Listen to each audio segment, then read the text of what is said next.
Are we together? Right. Okay. Please. Look at this. I will not take much time. Look at this.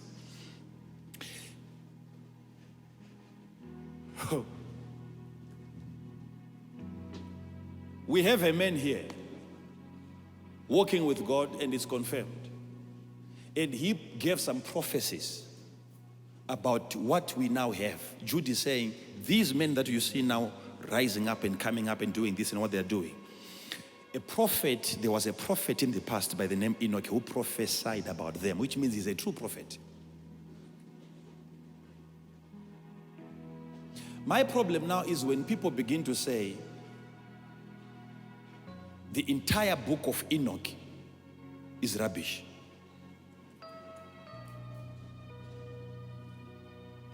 And yet you have a reference in your inspired book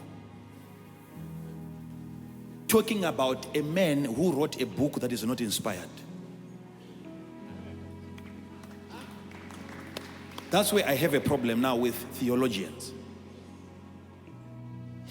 You will notice if you come across the book, I wouldn't want you to just read it without an interpreter. The way that man prophesied is much more detailed than any of the prophets that you can talk of.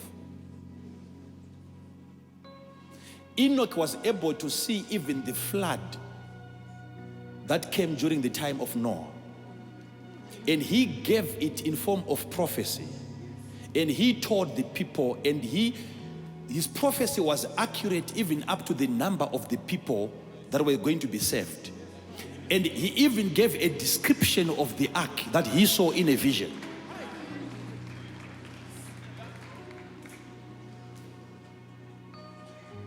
Okay? Because we can't just have a scripture that says somebody walked with God and you reject his work. You reject his prophecies. You reject anything that he wrote. How can you do that? And the ones that you have accepted, we don't hear whether those people really were translated after their work. There is a man that we are sure of. There is a man that we are sure. Please,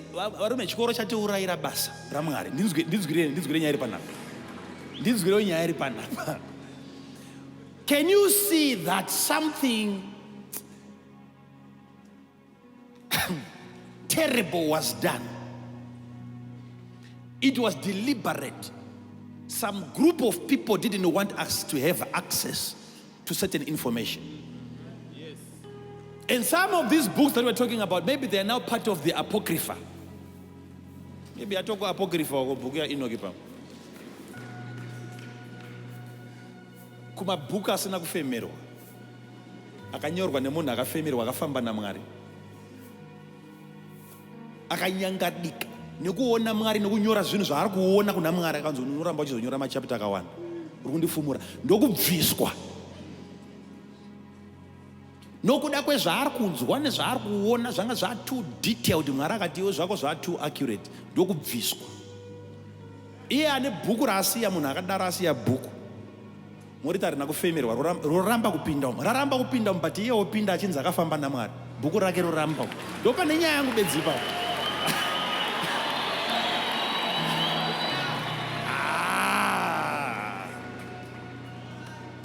I'm saying this because next week I will take you there. I want to show you some things. Because we're talking about demons, right?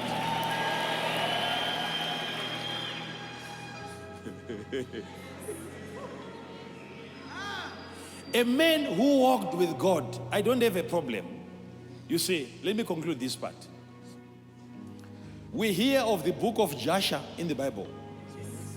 It's written in the book of Joshua. Okay, if you try to look for the book of Joshua, you can't find it. Okay, right. If you say this Bible is inspired, every scripture, every verse is inspired, which means the verse that talks about the book of Joshua is also inspired. I don't like the idea, listen to me now. Please, how can I explain this? I know there are so many books out there that are not inspired. But don't allow those books to be mentioned in an inspired book. And making a reference to a book that is not inspired. And when Jude went further to explain, he even said, I see the Lord coming with a... You see, remember the scripture that I've given you from Jude. Listen, he said, Enoch prophesied about these people, and then he began to give the prophecies. How it was given. He is quoting from the book of Enoch. If you go to the book of Enoch, you will see where it is written, behold, the Lord cometh with 10,000 of his saints. You will see that scripture. I'll give you the verse. He's just borrowing it from the book of Enoch and putting it into your inspired Bible. A verse that is coming from an inspired book. We have a problem somewhere. We have a problem somewhere. What I can agree is that there could be some shortcomings in the book here and there, because maybe they were picking up some scrolls and so on. You might end up getting another book, which is just called the book of Enoch, and it's not coming from Enoch, and it's not consistent with other scriptures. I would have preferred that these guys were supposed to canonize maybe the scriptures, not the entire book, and throw away scriptures that are not consistent with other scriptures, but in the same book. If you are, listen to me, you don't throw away the entire book. Even with the book of Isaiah, there was another scroll that they found out as if it was written by Isaiah, but they could see that from the writing, the expression, the way this man describes anything is different from the Isaiah that we know. And that scroll was rejected. It never became chapter 13 of the book of Isaiah. Same applies with the book of Enoch. They were supposed to analyze scroll by scroll. If you get to a place where there is confusion, that's the part that you were supposed to reject. Not the entire book of a man that is confirmed by this book that he walked with God. No.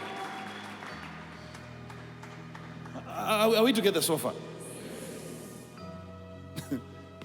He's a man of faith. What did he do?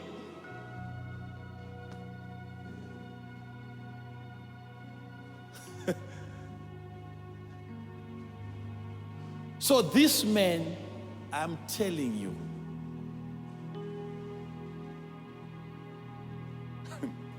when you see the way he introduced himself at the beginning of his book, that I'm just one of those men that the Lord opened his eyes and I was made to see and to enter into the realms of God and to hear and to understand. From the book of Enoch, I just wanted to clear this mist around the man and to convince you that he was a man of God, probably with a better record than some of the men of God that we have in the Bible. Some of the men that we have in the Bible, they might have walked with God, but we're not sure that at the point of their death, were they still in good books with God. But with Enoch, there is a record that he disappeared. His last point of departure, he was in good books with God and he was taken. Such kind of a man, why do you reject his work? So I'm not saying if you come across his book, take every verse, take every chapter, but I'm saying there are certain things that should have been removed from his book. And certain things were supposed to have been accepted to be part of the Bible that we have. And the reason why they rejected his book, if you read his book, then you will understand. Because he gives a proper definition of the children of Lucifer.